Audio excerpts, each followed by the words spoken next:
If I had to start a brand new shop on Etsy selling digital downloads, starting from absolute zero sales, this is exactly what I would do in a 30-day period to get to $1,000 in sales. I'm going to be telling you what I would do starting from day 1, day 2, all the way to day 30, every single step that you need to take to get yourself to that first $1,000 mark. So grab something to take notes with, because you're going to want to follow this exactly to get the best and fastest results. Hi, I'm Cassie. Welcome to my channel where I share ideas for making passive income with you. So week 1 is going to be all about getting ourselves set up for success. The last thing you want to do is invite shoppers into a store that's still under construction. It would be like someone walking into a store and they're still building it, and they're going to be wading their way through a mess, and you don't want that. You want your shop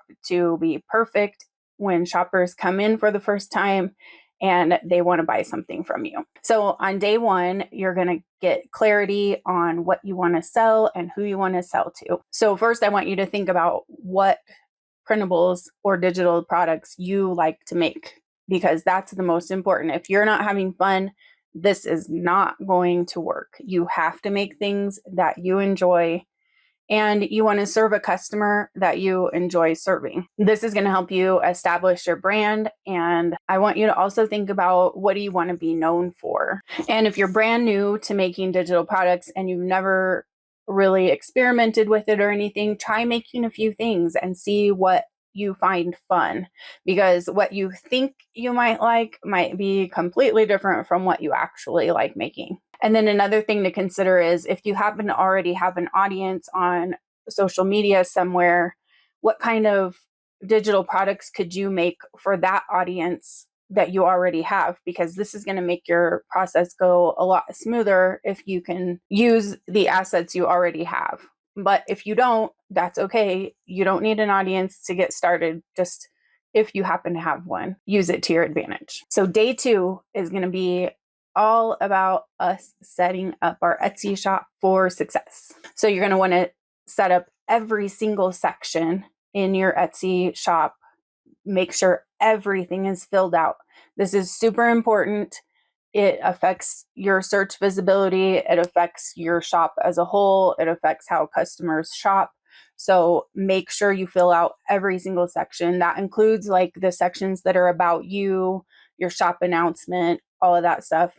Make sure you have a banner for your shop, the shop icon, all of that stuff. Make sure it's clear what you're selling, who you want to sell to, and why should they buy from you. These are super important things to include in your marketing messaging and in your shop. Now, day 3 is going to be all about product research. So start diving into what products are going to be the best for your shop and for your future prospective customers. I recommend looking for ideas on search engines like Google, on social media, on Pinterest, or you can use a tool like Sales Samurai that gives you the stats for different products and find gaps in the market where there's more customers searching for that than people who are selling that product. One thing I wouldn't do is use Etsy bestsellers as inspiration. I've said this in videos before, but making a knockoff of someone else's product is not the way to get your shop going.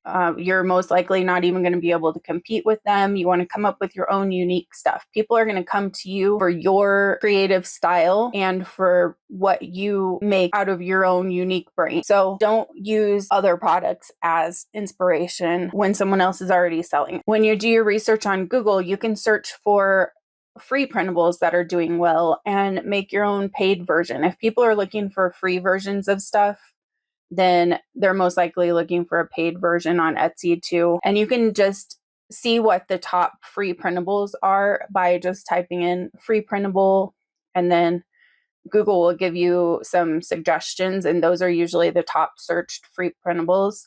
And you can go through the alphabet as well. So you could do free printable A, and it'll give you different suggestions for that. Just go through all the letters of the alphabet, and you should have a good starting point. So on this day, I want you to actually make a list of 20 possible products that you could make that sound like they might be fun to you and that through your research look like they would be promising products. If you want to speed up sales, you can use the season that you're in or any holiday that's coming up soon, and people will be searching for those specific products during that time, and it's a lot easier to get sales quicker on those because it's something that's in demand right at that moment. So consider that when you're making your list of 20 products. Add some seasonal or holiday products in there as well. On day 4, we're going to set up a product calendar. So you can do this online. You can print out a calendar. You can use your calendar that's on your wall, however you want to do it, even on your phone, and just plan out each product that you're going to work on each day and that you're going to list. To start with, I just want you to start with 1 product a day so that it's not overwhelming, because when you're just getting started, it can take a while for you to make your printables, and that's okay. I mean, you know, there's a learning curve and all of that stuff. So just take it slow, and don't be worried about how long it takes you in the beginning. You'll get faster as you go along. And also, it can take quite a while to make your photos for your listings, and I want you to have all 10 photos filled in. So just make sure that you're just focusing on the 1 product. Now, at this point, you might start getting into your own head and having doubts and feeling like, what if my products aren't good enough? Or what if they don't sell? Just ignore those and don't let them keep you from taking action. You are not going to get better at something unless you start doing it. The more you do something, the better you get at it, the faster you get at it, and it becomes just second nature.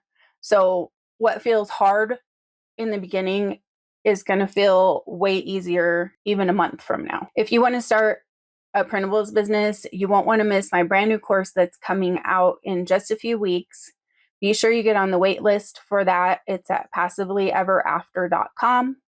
And I'm going to be showing you every single thing that you need to know to have a successful printables shop, from setting up your shop on Etsy and setting it up on Shopify, to how to make all different kinds of printables, to how to market your shop. If you'd like to be the first to know, be sure to get on the wait list, because I'm limiting it to 15 students for this first round. Also, I wanted to mention, if you already signed up for the wait list before Thursday, August 29th, I had a glitch on my website and the emails were not getting saved. So you may want to go sign up again just to be sure if you signed up before August 29th. Okay, so day 5 and 6, I want you to start working on your first 5 products. And I know I said put 1 on each day of the calendar, but for these first 2 days, I want to get 5 products done to get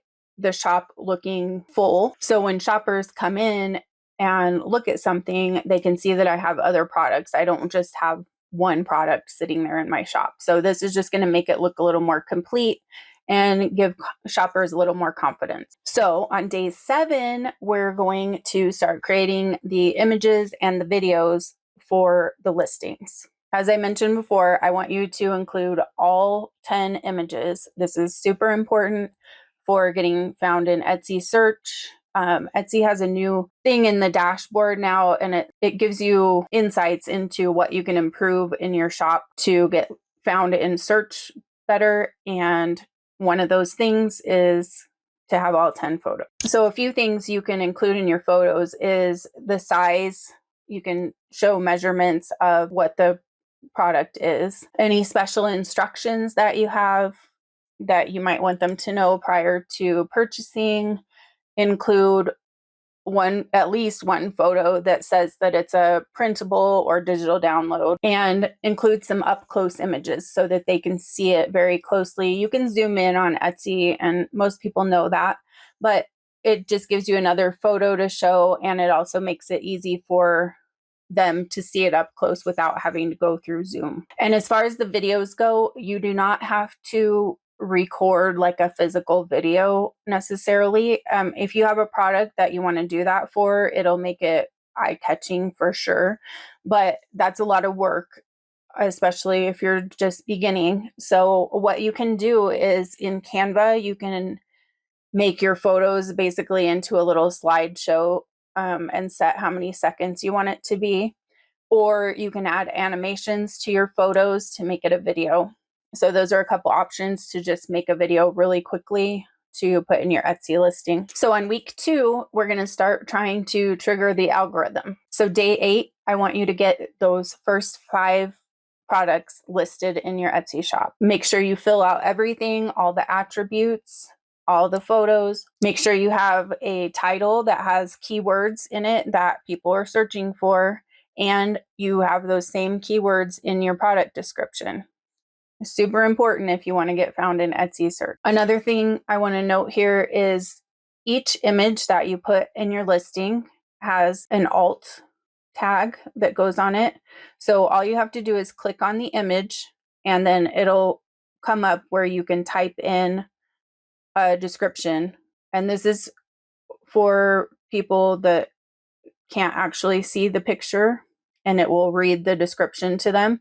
So I want you to use some keywords in that description, but also make it very descriptive so that someone who can't see the photo knows what the image is. Okay, so at the end of day 8, you should have 5 listings in your shop.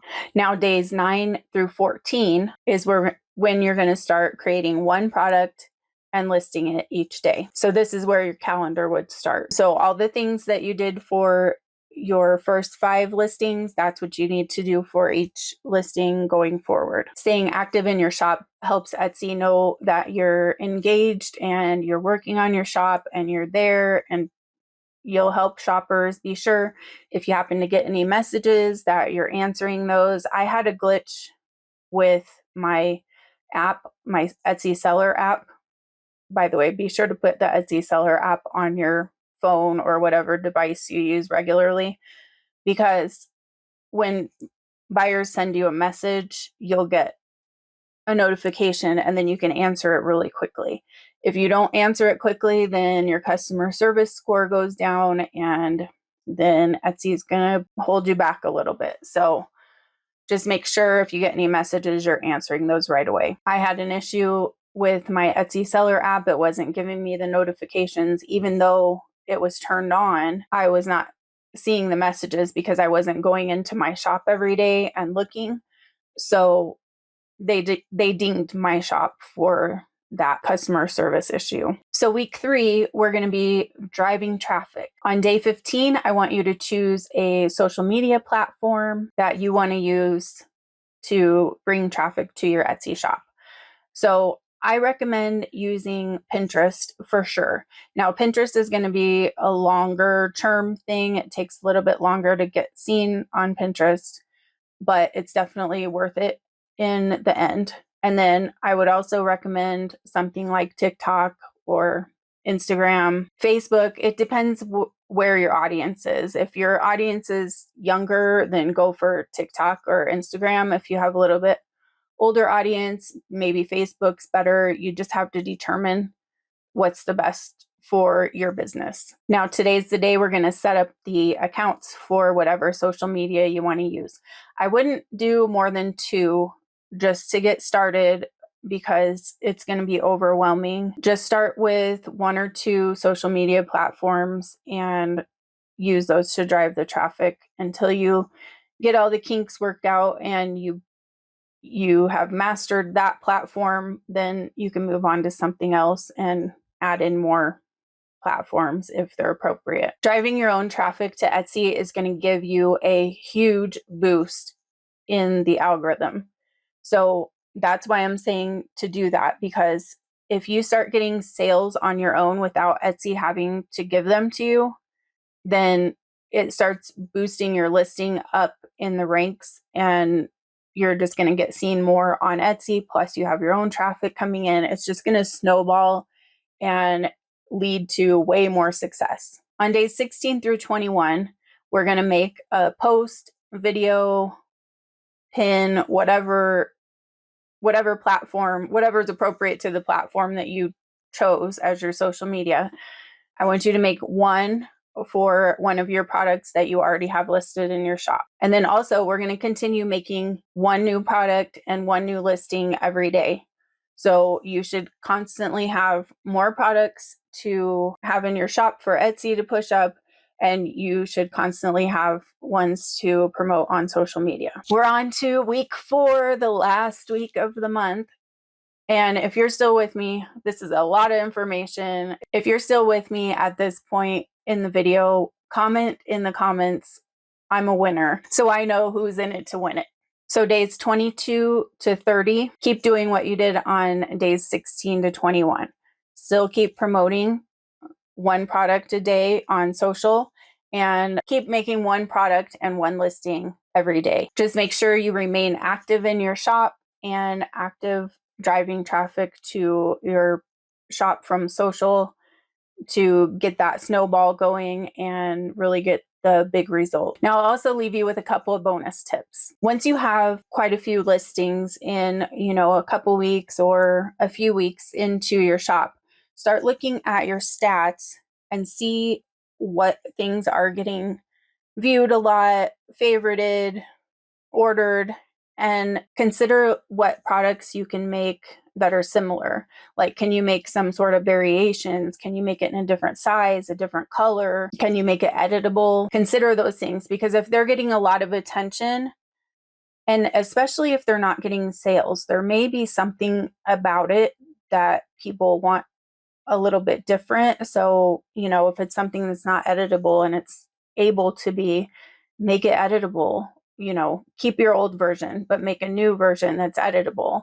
Then that way there's another option for people if they want something they can edit themselves. And then the second bonus is, if you're pinning on Pinterest, and you definitely should be patient, because Pinterest takes some time to get going. Pinterest is a search engine, and so it can sometimes take a while for your products to get boosted up in Pinterest. Just like with Etsy algorithm, Pinterest is the same. So it can take like 6 or more months sometimes for you to see real results from Pinterest, but I promise you it is so worth it. People go on there looking for cool ideas, different ideas, and they find things on Etsy and go click through and purchase. So just be patient with it, keep at it, and you'll see the results. That's why I said it's a long-term thing, because it takes longer than some of the other social media platforms. But once your stuff is on Pinterest, it's on there forever. So it takes a little while to get going, but then years down the road, you're making sales from a pin you made years ago. Don't forget to get on my wait list if you are interested in being a part of the Printables course that's coming up in a few weeks. PassivelyEverAfter.com. Thank you so much for watching, and I'll see you in the next video.